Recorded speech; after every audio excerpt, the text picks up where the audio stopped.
Hello everyone. इस video में हम बाइनोमियल डिस्ट्रीब्यूशन पर कुछ और प्रॉब्लम्स को डिस्कस करेंगे।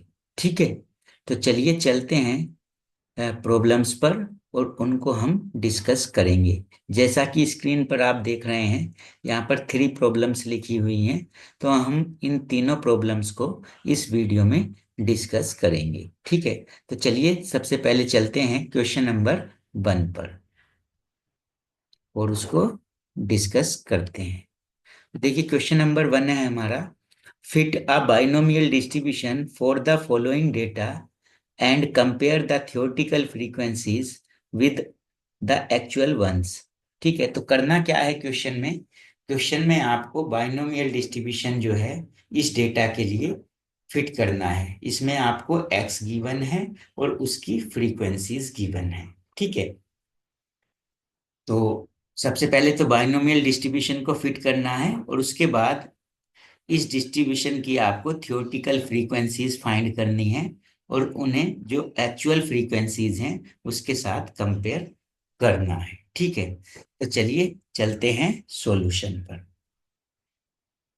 तो देखिए सबसे पहले तो आपको ये देखना है कि बाइनोमियल डिस्ट्रीब्यूशन होता क्या है। तो बाइनोमियल डिस्ट्रीब्यूशन इज कैसे डिफाइन होता है? P X equal to N C X P to the power X Q to the power N minus x.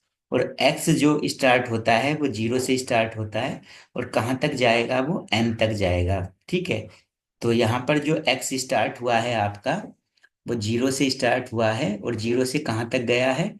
5 तक गया है। यानी यहाँ पर जो एन की वैल्यू है वो क्या होगी? आपकी एन की वैल्यू 5 हो जाएगी। ठीक है, तो हेयर एन इक्वल टू 5। अब बाइनोमियल डिस्ट्रीब्यूशन आपको इस डेटा के लिए फिट करना है। यानी आप एन की वैल्यू तो आपको पता चल गई कितनी है? 5। आपको किसकी वैल्यू फाइंड करनी है? पी की और क्यू की। जब ये पी और क्यू की वैल्यू आ जाएगी तो ये इस इक्वेशन में आप पुट कर देंगे तो पी एक्स आ जाएगा। यानी बाइनोमियल डिस्ट्रीब्यूशन जो है वो फिट हो जाएगा। ठीक है, तो चलिए करते हैं। तो सबसे पहले क्या करना होता है, जब किसी डिस्ट्रीब्यूशन को फिट करना होता है तो सबसे पहले उसका हमें मीन फाइंड करना होता है। तो मीन कैसे फाइंड करते हैं किसी डिस्ट्रीब्यूशन का? ठीक है, मीन का फॉर्मूला होता है summation F X upon capital N. तो सबसे पहले हम मीन फाइंड करेंगे। तो मीन फाइंड करने के लिए जो डेटा हमें गिवन है सबसे पहले उसको लिख लीजिए। क्या गिवन है आपको? एक्स और फ्रीक्वेंसीज गिवन है। तो उसको हमने लिख लिया। एक कॉलम आपने बना लिया एक्स का और एक बना लिया एफ का, जो कि क्वेश्चन में गिवन था। अब यहाँ पर एक कॉलम हम और बनाएंगे। ठीक है, वो किसका बनाएंगे? एफ एक्स का कॉलम बनाएंगे। ठीक है, तो किसका कॉलम बनाएंगे? एफ एक्स का। ठीक है, तो एफ एक्स का कॉलम कैसे बनाएंगे? ये जो एक्स है आपका और ये एफ है, इनको मल्टीप्लाई करके एफ एक्स का कॉलम बनाएंगे। यानी 0 की मल्टीप्लाई 2 में करेंगे तो 2 आएगा, 1 की मल्टीप्लाई 14 में करेंगे तो 14 आएगा। इस तरह से इन सभी वैल्यूज को आपस में मल्टीप्लाई करके हम एफ एक्स की वैल्यू फाइंड कर लेंगे। ठीक है, चलिए बना लिया हमने एफ एक्स का कॉलम। 0 की मल्टीप्लाई 2 से करी तो 0 आया, 1 की मल्टीप्लाई 14 से की तो 14 आया, 2 की मल्टीप्लाई 20 से की तो 40 आया, और 3 की मल्टीप्लाई 34 से की तो 102 आया, और 4 की मल्टीप्लाई 22 से करी तो 88 आया, 5 की मल्टीप्लाई 8 से करी तो 40 आया। ठीक है, तो ये एफ एक्स हमने बना लिया। अब हम क्या करेंगे? इसका टोटल फाइंड करेंगे। जो एफ है इसका टोटल फाइंड करेंगे इस कॉलम का यहाँ पर, और ये जो एफ एक्स है इस कॉलम का यहाँ पर टोटल फाइंड करेंगे। यानी इन सभी वैल्यूज को ऐड कर देंगे। तो हमने टोटल फाइंड कर लिया। तो देखिए एफ का जो टोटल आया, फ्रीक्वेंसी का जो टोटल आया वो आया हमारा 100। फ्रीक्वेंसी के टोटल को हम डिनोट करते हैं कैपिटल एन से। और एफ एक्स का जो टोटल आया हमारा, यानी समेशन एफ एक्स जो आया वो कितना आया? 284 आया। ठीक है, तो ये वैल्यू आ गई एफ के टोटल की, यानी एन की, और ये समेशन एफ एक्स की वैल्यू आ गई। अब इसके बिहाफ पर हम फाइंड करेंगे मीन। तो मीन का फॉर्मूला होता है हमारा summation F X upon capital N. अब इसमें एफ एक्स के प्लेस पर तो वैल्यू पुट कर देंगे हम 284 और एन के प्लेस पर हम 100 पुट कर देते हैं। तो हमने पुट किया तो ये कितना आया 284/100। कैलकुलेट किया हमने तो ये आया 2.84 और ये क्या है मीन। और कौन सा डिस्ट्रीब्यूशन है बाइनोमियल डिस्ट्रीब्यूशन। तो बाइनोमियल डिस्ट्रीब्यूशन का मीन क्या होता है एनपी होता है। तो यानी ये किसकी वैल्यू मिली है आपको एनपी की वैल्यू मिल गई है। ठीक है। अब एन की वैल्यू कितनी थी आपकी एक्स 0 से स्टार्ट होकर कहाँ तक गया है 5 तक। तो एन कितना है 5। तो एन के प्लेस पर यहाँ कितना पुट कर देंगे 5। तो ये आ जाएगा 5p = 2.84। अब इससे किसकी वैल्यू फाइंड करेंगे आप पी की वैल्यू फाइंड करेंगे तो ये जो 5 है ये इधर से लेफ्ट से जब राइट में जाएगा तो इसके अपॉन में जाएगा। तो इसको डिवाइड कर देते हैं 5 से तो पी की वैल्यू कितनी आ गई 0.568। ठीक है। अब जब P की वैल्यू आ गई तो अब फाइंड करेंगे Q की वैल्यू। Q क्या होता है 1 - P। तो Q की वैल्यू फाइंड करेंगे 1 - P से। अब P की वैल्यू हमारे पास है तो 1 - P की वैल्यू हमने यहाँ पर पुट कर दी। तो इसको कैलकुलेट किया हमने तो ये किसकी वैल्यू मिल गई Q की वैल्यू हमें मिल गई। तो हमारे पास P भी मिल चुका है हमें Q भी मिल चुका है और N भी हमारे पास है। तो अब हम क्या लिखेंगे बाइनोमियल डिस्ट्रीब्यूशन को लिखेंगे। तो द बाइनोमियल डिस्ट्रीब्यूशन इज क्या होता है px = NCx p⁴x q⁴n-x। अब इसमें हम n के प्लेस पर 5 पुट कर देंगे। ये स्मॉल n है कैपिटल N होता है फ्रीक्वेंसी का टोटल। तो स्मॉल n कितना है 5 है। तो एन के प्लेस पर 5 पुट करेंगे पी के प्लेस पर पी की वैल्यू ये पुट कर देंगे और क्यू के प्लेस पर क्यू की वैल्यू पुट कर देंगे। तो पी एक्स कितना मिल गया आपको पी एक्स आ गया 5cx 0.568 into 0.432 क्योंकि यहाँ पर n की वैल्यू 5 है। अब कैलकुलेटर में ये फंक्शन आप सेट कर लीजिए। कैलकुलेटर में क्या करेंगे इस फंक्शन को सेट कर लेंगे और यहाँ पर इसका एक कॉलम बना लेंगे पी एक्स का जो आपका क्या है एन ये है 5cx 0.568x और इंटू 0.4325 - तो ये कॉलम बनाएंगे। कॉलम कैसे बनाएंगे एक्स के लिए बनाएंगे। अब इसमें एक्स की डिस्टिंक्ट वैल्यूज हम पुट करते चले जाएंगे। तो पहले तो कॉलम बना लेते हैं हम पी एक्स का। तो पी एक्स का हमने एक कॉलम बना लिया ठीक है भाई NCx p⁴x q⁴n-x यानी px = n कितना था हमारा 5। तो 5cx p कितना था p देख लीजिए p था हमारा 0.568 तो p हो गया 0.568 और q कितना था q था हमारा 0.432 और उसकी पावर हो गई n-x यानी 5 - x। इसको ब्रैकेट में क्लोज कर दिया। तो कैलकुलेटर में अब आप ये फंक्शन सेट कर लीजिए। जब इस फंक्शन को कैलकुलेटर में सेट करेंगे तो आप x की वैल्यूज में पहले 0 पुट कर देंगे। जब जैसे ही 0 पुट करेंगे कैलकुलेटर में आप वैल्यू x की और इक्वल प्रेस करेंगे तो ये वैल्यू आपको मिल जाएगी। उसके बाद इस सेम फंक्शन में x के प्लेस पर 1 पुट करेंगे तो ये वैल्यू आ जाएगी x की वैल्यू जब 2 होगी तो ये वैल्यू आ जाएगी 3 पर ये वैल्यू मिलेगी और 4 पर आपको ये वैल्यू मिल जाएगी और 5 पर मिलेगी आपको ये वैल्यू। ठीक है। तो ये आ गया आपका px। ठीक है। अब क्वेश्चन में उसने एक बात और बोली है कि आपको थियोरेटिकल फ्रीक्वेंसीज भी फाइंड करनी है। क्या फाइंड करनी है थियोरेटिकल फ्रीक्वेंसी या इसका दूसरा नाम होता है एक्सपेक्टेड फ्रीक्वेंसी। तो ये भी फाइंड करनी है। तो इसका फॉर्मूला होता है capital N into P x. तो कैपिटल N कितना है आपका फ्रीक्वेंसी का जो टोटल होता है वो कैपिटल N होता है यानी 100 इंटू पी एक्स आपने फाइंड कर रखा है। ये सभी पी एक्स की वैल्यू है क्लियर।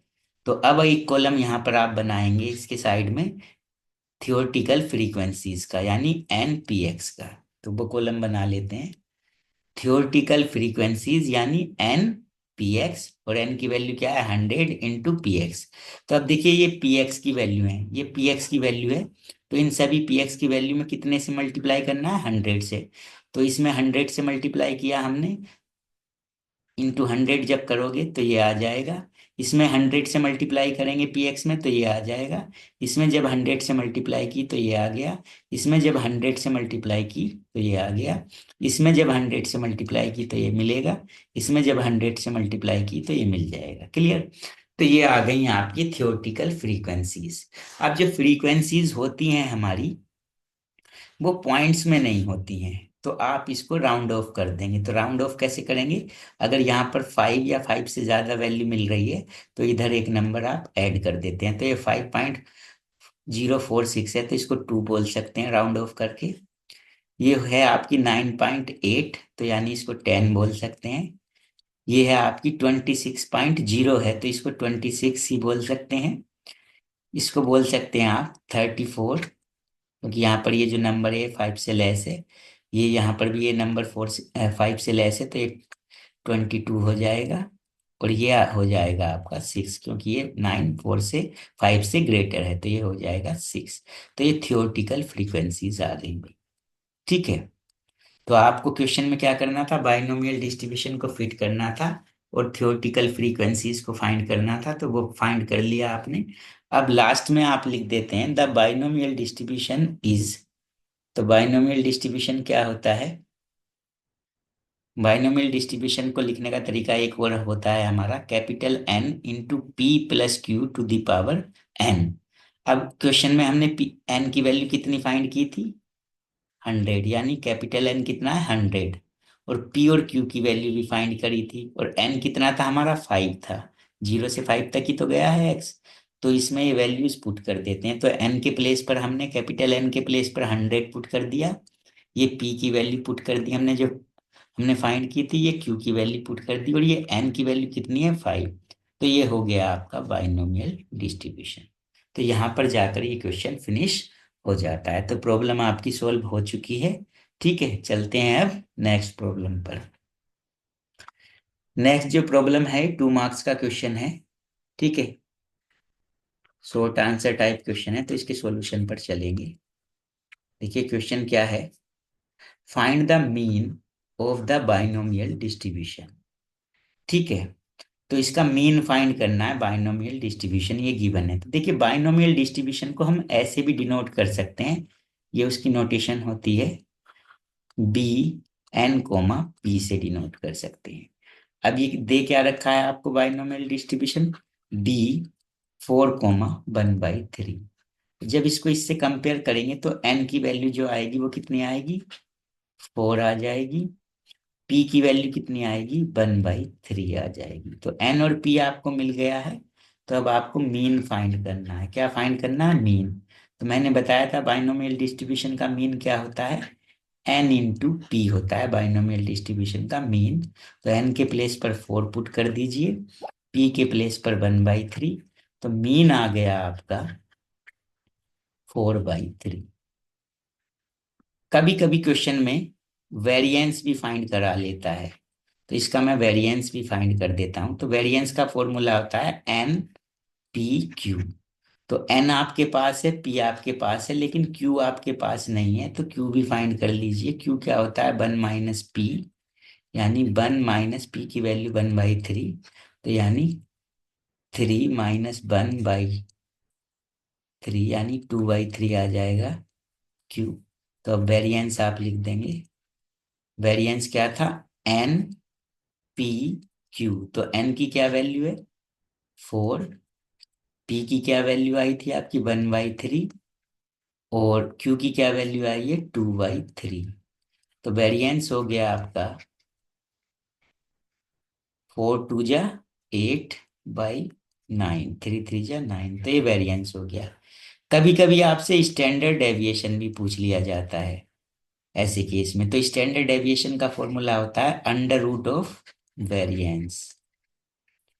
तो वेरिएंस कितना आया आपका 8/9, तो इसका √हो जाएगा ये।